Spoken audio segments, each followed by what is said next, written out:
Hello guys, तो आज का जो हमारा क्वेश्चन इसमें दे रखा है ना, non inertial frame the second law of motion is written has. और यहाँ पे हमें चार ऑप्शन दे रखे हैं। ठीक है गाइस, और इनको गाइस मैं बाद में बताता हूँ। तो गाइस हमें यहाँ पे याद रखना है कि जो नॉन इनर्शियल फ्रेम होगा, यहाँ पे इस फ्रेम के पास ना कुछ एक्सीलरेशन होगा, जिसकी वजह से जो इसकी वेलोसिटी है ना, वो ज़ीरो नहीं होगी। ठीक है, और हमें पता है कि अगर इस नॉन इनर्शियल फ्रेम पे कोई ऑब्जर्वर खड़ा होगा तो उसके पास भी एक एक्सीलरेशन होगा जो कि इसी एक्सीलरेशन के इक्वल होगा, इस वाले एक्सीलरेशन के।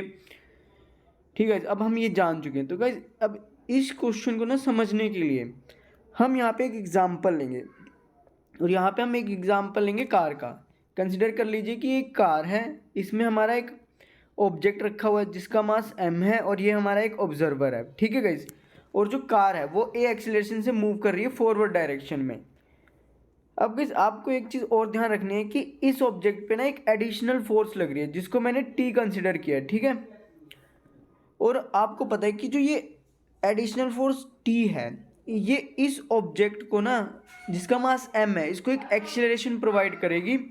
और उस एक्सीलरेशन को मैंने यहाँ पे डिनोट कर रखा है AOP, जो कि शो कर रहा है acceleration of a object with respect to person. ठीक है, ठीक है गाइस, तो अब आपको पता है कि जब ऑब्जर्वर इस वाले ऑब्जेक्ट को देखेगा तो उसको वो कुछ एक्सीलरेशन से मूव करता हुआ दिखाई देगा। और किस एक्सीलरेशन से मूव करता हुआ दिखाई देगा?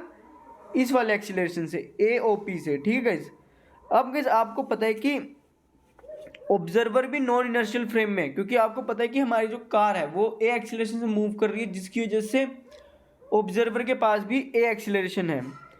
ठीक है गाइस, तो आपको पता है कि जो अब हमारा ऑब्जेक्ट होगा इस पर एक स्यूडो फोर्स भी लगेगी, लेकिन वो फोर्स किस डायरेक्शन में लगेगी? तो हमारे पास जो ऑब्जर्वर है उसका एक्सीलरेशन इस डायरेक्शन में, तो हमें पता है कि जो स्यूडो फोर्स होगी वो इस डायरेक्शन में लगेगी। ठीक है गाइस, और इस जो स्यूडो फोर्स का मैग्नीट्यूड होगा वो गाइस मैं आपको बता देता हूँ। हाँ, वो होगा FP, ये हमारा गाइस सिंबल है। और जो FP हमारा इक्वल होगा किसके? मास ऑफ द ऑब्जेक्ट और एक्सीलरेशन ऑफ द ऑब्जर्वर, यानी एक्सीलरेशन जो ऑब्जर्वर का है उसके ऑपोजिट में, इसलिए यहाँ माइनस आ जाएगा। ठीक है, ये कैसे माइनस ये शो कर रहा है कि जो स्यूडो फोर्स लग रही है वो उस डायरेक्शन के अपोजिट है एक्सीलरेशन के, क्योंकि ऑब्जर्वर पे भी एक एक्सीलरेशन लग रहा है, लेकिन जो ऑब्जर्वर पे एक्सीलरेशन लग रहा है वो फॉरवर्ड डायरेक्शन में, लेकिन जो स्यूडो फोर्स ऑब्जेक्ट पे लगेगी वो बैकवर्ड डायरेक्शन में लगेगी। ठीक है, इसी ये नेगेटिव साइन यही शो कर रहा है।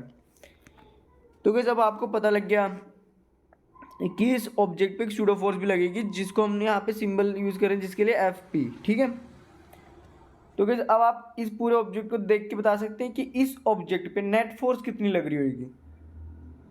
तो गाइस वो आप बता सकते हैं। ठीक है गाइस, और यहाँ पे गाइस वही मैंने लिख दिया कि आपको एक चीज़ रिमेंबर रखनी है कि जो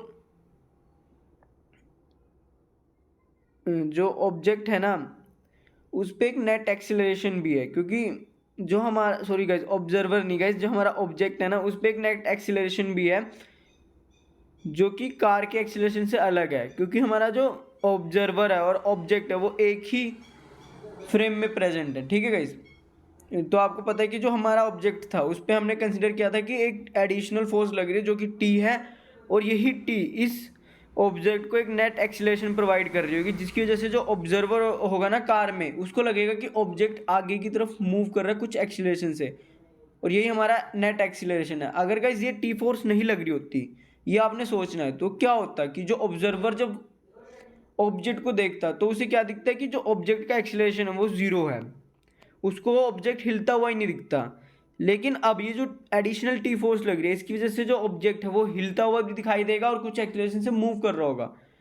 इसीलिए गाइस मैंने यहाँ लिख दिया जो T होगा हमारा वो किसके इक्वल हो जाएगा? T इक्वल टू MAOP के। और आपको पता है यहाँ पे AOP का मतलब क्या है कि acceleration of the object with respect to person, और यहाँ पे जो हमारा पर्सन है वो ऑब्जेक्ट ही, सॉरी ऑब्जर्वर ही है। ठीक है, पर्सन हमारा यहाँ पे ऑब्जर्वर है। तो गाइस अब आप बता सकते हैं कि ऑब्जेक्ट पे जो नेट फोर्स लग रही होगी क्या, कितनी लग रही होगी? F is equal to MAOP minus FP। ठीक है गाइस, तो गाइस आप इसको इस फॉर्म में भी लिख सकते हैं। यहाँ पे गाइस जो हमारा वेक्टर A है वो है, अब हम गाइस क्वेश्चन को पढ़ लेते हैं। यहाँ पे लिखा है जो FP है हमारा वो स्यूडो फोर्स है, और हमारा जो वेक्टर A है वो है acceleration of the body relative to a non inertial frame. तो गाइस उसको मैंने यहाँ पे पहले ही कंसिडर कर लिया है कि AOP है ना हमारा, वो है acceleration of the object with respect to person, और जो हमारा पर्सन है वो किस फ्रेम में है, वो नॉन इनर्शियल फ्रेम में है। तो जो हमारा एक्सीलरेशन भी होगा ना ऑब्जेक्ट का, वो with respect to non inertial frame होगा, क्योंकि हमारा जो पर्सन है वो भी नॉन इनर्शियल फ्रेम में है। तो इसलिए गाइस अब आप देख सकते हैं कि जो अगर फोर्स अब हमें लिखना सेकंड न्यूटन का जो सेकंड लॉ है, अगर उसे हमें नॉन इनर्शियल फ्रेम में लिखना होगा तो हम उसे ऐसे लिखेंगे, जो कि गाइस मैंने आपको इस एग्जांपल से समझा दिया है। तो गाइस इस हिसाब से ना इस क्वेश्चन के लिए जो सही ऑप्शन होगा वो होगा ऑप्शन नंबर थर्ड। और गाइस अगर आपको कोई डाउट है इस क्वेश्चन में तो कमेंट करके बताइएगा। Thank you guys.